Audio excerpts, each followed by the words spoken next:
नमस्कार, स्वागत है आपका द फोर्थ स्टेज यूट्यूब मंच पर। मेरा नाम है रविंद्र सिंह मिश्रा। देश के मुख्य न्यायाधीश जस्टिस टी.आर. गवई 23 तारीख को रिटायर हो रहे हैं। लेकिन 23 तारीख का संडे है, इसलिए 21 नवंबर उनका आखिरी वर्किंग डे है। तो 1 दिन पहले, 21 तारीख से 1 दिन पहले 20 तारीख को एक फेयरवेल कार्यक्रम में बोलते हुए उन्होंने बहुत बड़ी बात, उन्होंने बोला कि वो धर्मनिरपेक्ष हैं। आपको याद होगा justice chief justice of India justice Gavai की तरफ एक व्यक्ति ने जूता उछाला था और जब वो व्यक्ति राकेश किशोर नाम का व्यक्ति जब बाहर निकल वकील थे वो और जब वो बाहर निकल रहा था तो उन्होंने कहा कि मैंने इसलिए जूता उछाला है क्योंकि सनातन धर्म का नाम हमने लिया था।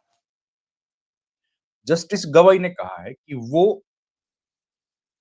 धर्मनिरपेक्ष है, पूर्ण रूप से हर धर्म का सम्मान करते हैं, लेकिन खुद बौद्ध धर्म को फॉलो करते हैं। ये बात वो कहाँ बोल रहे थे और क्या था पूरा मामला?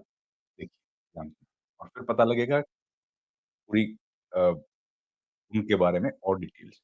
जस्टिस बीआई गवई ने गुरुवार को कहा कि बौद्ध धर्म का वो पालन करते हैं, लेकिन वास्तव में एक बेहद धर्मनिरपेक्ष व्यक्ति जो सभी धर्मों में विश्वास गवई 23 नवंबर को रिटायर हो रहे हैं होने वाले हैं और शुक्रवार सुप्रीम कोर्ट में उनके आखिरी कार्य दिवस। हाल ही में जस्टिस गवई पर सुप्रीम कोर्ट में सुनवाई के दौरान एक टिप्पणी से नाराज होकर एक वकील ने उन पर जूता उछाल दिया। ये बात हमने बताई। कार्यक्रम क्या था? फेयरवेल कौन दे रहा था? कार्यक्रम था supreme court advocates on record association जिसको स्कोरा बोला जाता है। ये क्या है स्कोरा? सुना है आपने कभी? सुना हो। असल में सुप्रीम कोर्ट में 3 तरह के वकील होते हैं। एक वकील जो बिल्कुल नए-नए जाते हैं या पुराने हों लेकिन जूनियर वकील, वो मतलब सीनियर नहीं होते।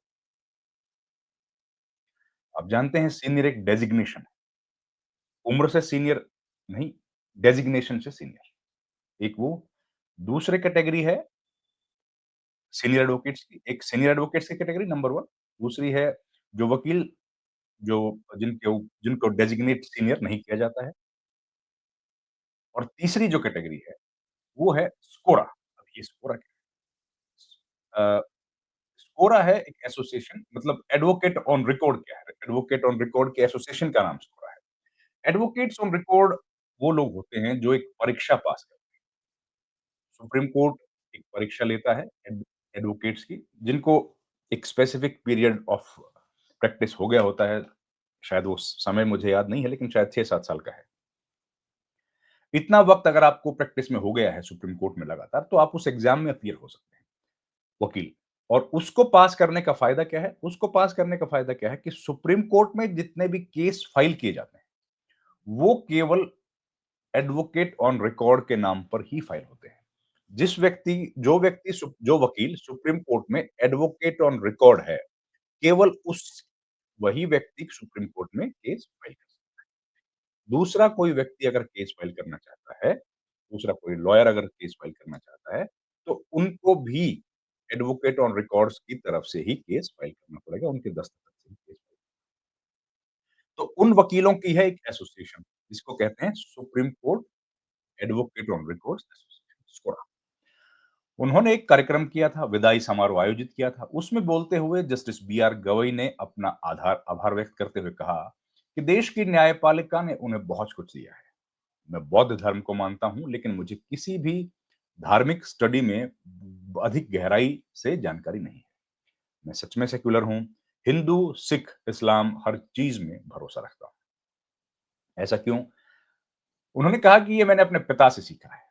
वह डॉक्टर अम्बेडकर के सेक्युलर और जानकार फॉलोवर सेक्युलर फॉलोवर बड़े होते समय जब हम उनके साथ पॉलिटिकल फंक्शंस में जाते थे और उनके दोस्त कहते थे, "यहाँ आओ, यहाँ की दरगाह मशहूर है, यहाँ का गुरुद्वारा मशहूर है, तो हम वहाँ चले जाते।" तो वही ने कहा कि आज की स्थिति तक सिर्फ डॉक्टर अम्बेडकर और संविधान की वजह से ही पहुँच पाए हैं। मतलब जो चीफ जस्टिस ऑफ इंडिया वो बने हैं केवल इसलिए क्योंकि हिंदुस्तान के भीतर, भारत में एक ऐसे व्यक्ति हुए, जिनको डॉक्टर बी आर अम्बेडकर जैसे एक व्यक्ति हुए, जिन्होंने दलितों को उतने ही अधिकार दिए, बराबरी के अधिकार दिए, जिसकी वजह से आज जस्टिस सीजेआई बन पाए जस्टिस गवाई। ये बात उन्होंने कही। इसके आगे उन्होंने कहा, सुप्रीम कोर्ट में क्या होगा, इस पर भी उन्होंने बहुत महत्वपूर्ण बात कही। उन्होंने कहा कि सुप्रीम कोर्ट को सीजेआई केंद्रित नहीं, बल्कि सभी जजों की अदालत बराबर होनी चाहिए। सीजेआई ने कहा कि सुप्रीम कोर्ट एक बड़ी संस्था है। जब तक जज, बार, रजिस्ट्री और स्टाफ समेत सभी हितधारक मिलकर काम नहीं करेंगे, तब तक कोर्ट काम नहीं कर सकता। जहां बार की समस्याओं की बात हो, वहां सुप्रीम कोर्ट बार एसोसिएशन और स्कोरा को हमेशा शामिल शामिल किया जाना चाहिए।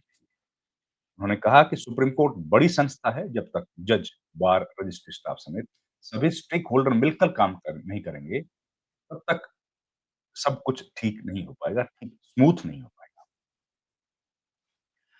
गवई ने आम लोगों को न्याय दिलाने के लिए कहा कि जस्टिस सूर्यकांत अगले चीफ जस्टिस होने वाले हैं। जस्टिस सूर्यकांत ने कहा कि गवई को 2 दशकों से जानते हैं। आम आदमी को न्याय दिलाने के लिए सीजेआई की प्रतिबद्धता सच में तारीफ के काबिल है। जस्टिस सूर्यकांत ने कहा कि मैंने जस्टिस गवई का इंसानियत वाला पहलू देखा है, मिलनसार, दयालु और बेहतरीन पोस्ट। यकीन है कि रिटायरमेंट के बाद वह इंस्टीट्यूशन को गाइड करते रहेंगे और उनका अनुभव इंस्टीट्यूशन के लिए एक एसेट बना रहेगा। आप जानते हैं जस्टिस गवई जो रिटायर होने वाले हैं, उनके बाद जस्टिस सूर्यकांत अगले चीफ जस्टिस ऑफ इंडिया बनेंगे। और एक और बात जो है चीफ जस्टिस ऑफ इंडिया के बारे में, गवई साहब के बारे में, वो ये है कि पहले ऐसे व्यक्ति, वैसे तो दूसरे ऐसे व्यक्ति हैं जो दलित हैं और इस पद पर पहुँचे। पहले दलित जो इस पद पर पहुँच गए थे, वो थे चीफ जस्टिस ऑफ इंडिया जो बने थे, वो थे केजी बालाकृष्णन। और उस उनके बाद दूसरे व्यक्ति सीजेआई के तौर पर जिन्होंने ज़िम्मेदारी सँभाली है, वो Justice B R Gavai. Justice B R Gavai ऐसे पहले जज भी हैं, जिनके ऊपर इस तरीके से किसी ने जूता उछालने की कोशिश की। जूता उछालने की घटना आप याद करिए, उस दिन राकेश किशोर जो वकील हैं, उनको हालाँकि सुप्रीम कोर्ट की जो बार है या जो बार एसोसिएशन है उसने डीबार कर दिया था। लेकिन उन राकेश किशोर के खिलाफ कंटेम्प्ट ऑफ कोर्ट की एक पिटीशन सुप्रीम कोर्ट में इस वक़्त लंबी,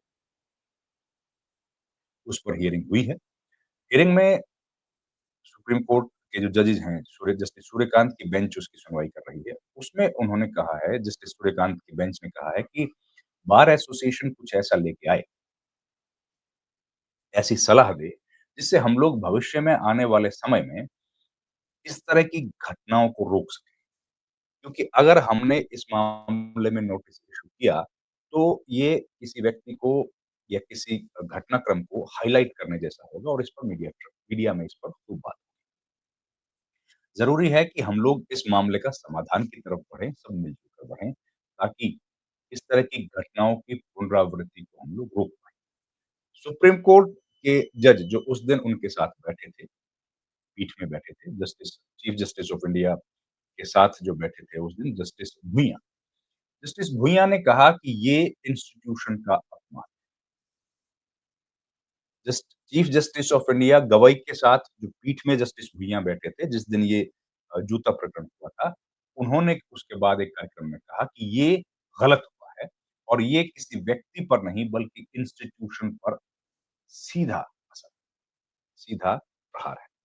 तो इंस्टीट्यूशन पर अगर प्रहार है तो उस पर इंस्टीट्यूशन को ज़िम्मेदारी दिखाते हुए कार्रवाई करनी चाहिए उस महकमे को भी जो इसके लिए ज़िम्मेदार है, यानी कि पुलिस को, जो कि रिस्पॉन्सिबल है लॉ एंड ऑर्डर एस्टेब्लिश करने के लिए, लेकिन उस महकमे की तरफ से कोई कार्रवाई होती हुई नहीं। चीफ जस्टिस ऑफ इंडिया ने ये अपना विदाई भाषण दिया। सुप्रीम कोर्ट बार एसोसिएशन की तरफ से भी कार्यक्रम आयोजित किया जाएगा। उम्मीद है उसमें भी वो कुछ महत्वपूर्ण बातें कहेंगे। इस वीडियो में इतना ही। आपसे रिक्वेस्ट है हमारे चैनल को जॉइन करें, लाइक, शेयर और सब्सक्राइब ज़रूर कीजिए। बहुत-बहुत धन्यवाद। Thank you very much.